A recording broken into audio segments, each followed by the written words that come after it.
Hello everyone, आज आपको my greatest Olympic price का थर्ड पार्ट पढ़ाया जाएगा। इससे पहले आपको फर्स्ट और सेकंड पार्ट पढ़ाया जा चुका है। थर्ड पार्ट शुरू करने से पहले फर्स्ट और सेकंड पार्ट की समरी दोबारा से बता देते हैं। बर्लिन में ओलंपिक खेलों का आयोजन हो रहा था। जेसी ओवेंस उन ओलंपिक खेलों में पार्टिसिपेट करने के लिए आता है। वहाँ पर वो देखता है कि हिटलर की थिंकिंग ऐसी है, यानी हिटलर सोचता है कि जर्मन वासी ही सर्वश्रेष्ठ हैं और वो ही इस प्रतियोगिता को जीत सकते हैं। उसको अपनी नेक्स्ट राउंड में क्वालिफाई करने के लिए सबसे पहले ट्रायल मैच से गुजरना होता है। वो पहले दो ट्रायल्स मैच में, यानी कि पहले दो ट्रायल्स में वो जब कूदना शुरू करता है तो पहले दो कूदों में वो असफल हो जाता है, क्योंकि वो उस समय बहुत गुस्से में होता है। तभी उससे लुस लॉन्ग मिलता है। लुस लॉन्ग जो होता है वो एक जर्मन खिलाड़ी होता है।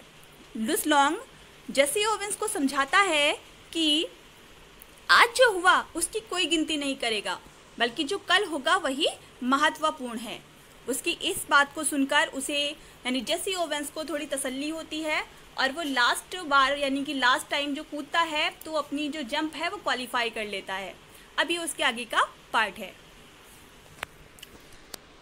That night, I walked over to Lus Long's room in the Olympic Village to thank him. That night, and उस रात I walked over to Lus Long's room in the Olympic Village to thank him. उस रात मैं Olympic गांव में लुस long को उसके कमरे में धन्यवाद देने के लिए गया। I knew, मैं जानता था, that if it hadn't been for him, I probably wouldn't be jumping in the finals the following day. यानी उसने कहा, यानी किसने कहा, जेसी ओवेंस ने कहा, मैं जानता हूँ कि यदि वो ना होता यानी कि यदि लुस लॉन्ग ना होता तो मैं शायद अगले दिन होने वाले फाइनल्स में पार्टिसिपेट ना कर रहा होता। प्रोबेबली मीन्स होता है शायद। Next day, the following day, यानी कि अगले दिन।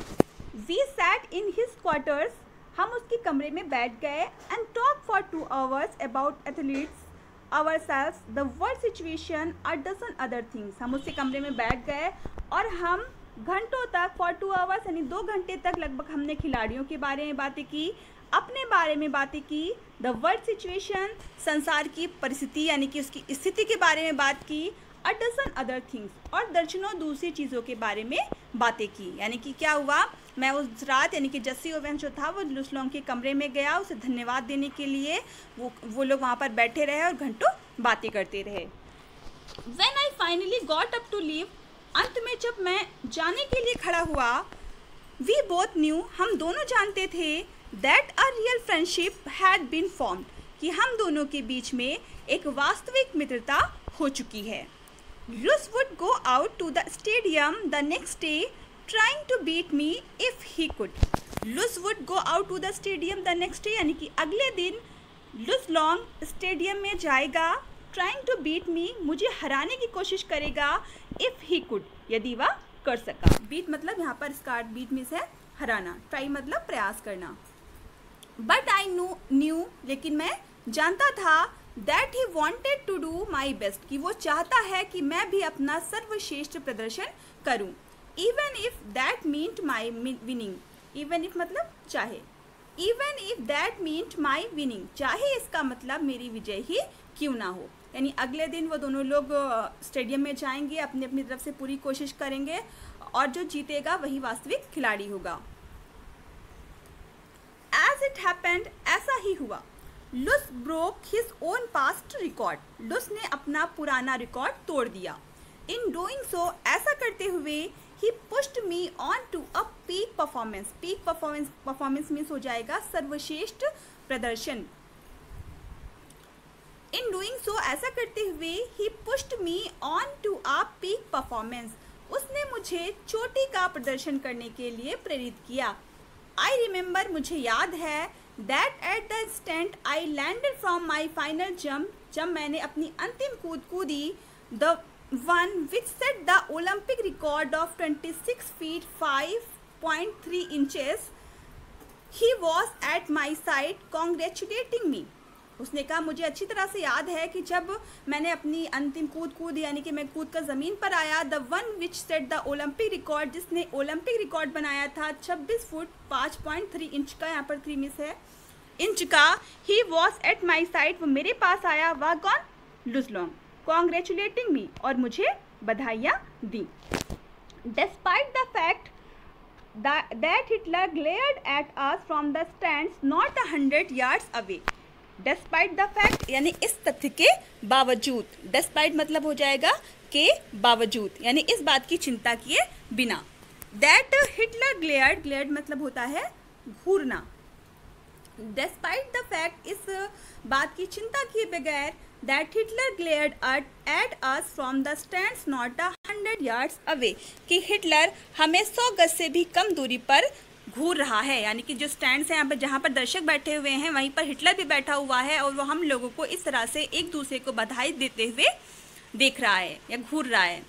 लुस शुक माई हैंड हार्ड, लुस ने मजबूती से मेरा हाथ मिलाया यानी हाथ हिलाया, and it wasn't a false smile with a broken heart sort of grip either, grip मतलब होता है पकड़, यानी कि जो जेसी ओवेंस है वो कहता है लुसलोंग मेरे पास आया, उसने मुझे बधाई दी और उसने हाथ बढ़ाया और क्या किया, गर्मजोशी के साथ मुझसे हाथ मिलाया।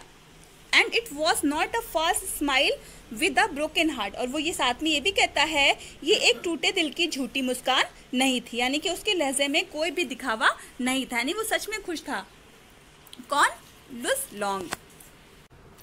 You could melt down all the gold medals and cups I have, and they wouldn't be a plating on the 24-carat friendship I felt for Luzlong at that moment. Jesse Owens कहते हैं You could melt down all the gold medals and cups I have. आप मेरे सभी gold medals और cups को पिघला दीजिए। Melt down मतलब हो जाएगा पिघलाना। And they wouldn't be a plating on the 24-carat friendship I felt for Luzlong at that moment. लेकिन फिर भी आप मेरी और लुसलोंग की उस पवित्र दोस्ती की बराबरी नहीं कर सकते जो उस समय या उस क्षण मैंने उसके लिए यानी कि लुसलोंग के लिए महसूस की थी। यानी कहने का मतलब ये है कि लुसलोंग और जेसी ओवेंस की जो दोस्ती थी, जो मित्रता थी, वो 24 कैरेट सोने की तरह बिल्कुल शुद्ध थी। आई रियलाइज देन, तब मुझे इस बात का एहसास हुआ, to that Luz was a fine example of what Pierre de Coubertin, founder of the modern Olympic Games, must have had in mind. Founder means होता है संस्थापक, यानी जो जेसी ओवेंस है वो कहते हैं तब मुझे इस बात का एहसास हुआ कि जो आधुनिक ओलंपिक खेलों के जन्मदाता हैं, जिनका नाम पियरे दी कुबर्टिन है, उनके जो आइडियोलॉजी है यानी उनका जो सिद्धांत है, उसके लिए लुसलोंग एक सबसे अच्छा उदाहरण है। When he said, जब उन्होंने ये बात कही थी तो निश्चय ही उनके मन में लुसलोंग के जैसे ही किसी खिलाड़ी का चित्र होगा। The important thing in the Olympic Games is not winning but taking part. उन्होंने क्या कहा? The important thing in the Olympic Games is not winning, कि ओलंपिक खेलों में महत्वपूर्ण चीज़ जो है वो जीतना नहीं है, but taking part, बल्कि उसमें पार्टिसिपेट करना है। The essential thing in life is not conquering but fighting well. और जीवन में जो आवश्यक चीज़ है वो विजय प्राप्त करना नहीं है बल्कि अच्छे से संघर्ष करना है। इसेंशियल मतलब होता है आवश्यक, कन्क्वेरिंग मतलब होता है विजय प्राप्त करना, फाइटिंग वेल मीन्स होता है अच्छे से संघर्ष करना। तो इस तरह ये आज आपका चैप्टर नंबर 3 भी कंप्लीट हो गया है। इसी के साथ आपके सप्लीमेंट्री के सभी चैप्टर्स कंप्लीट हो गए हैं। अगर किसी के कोई चैप्टर छूट गया हो तो प्लेलिस्ट चैनल पर अवेलेबल है, आप जाकर वहाँ पर चेक कर सकते हैं। Thank you so much.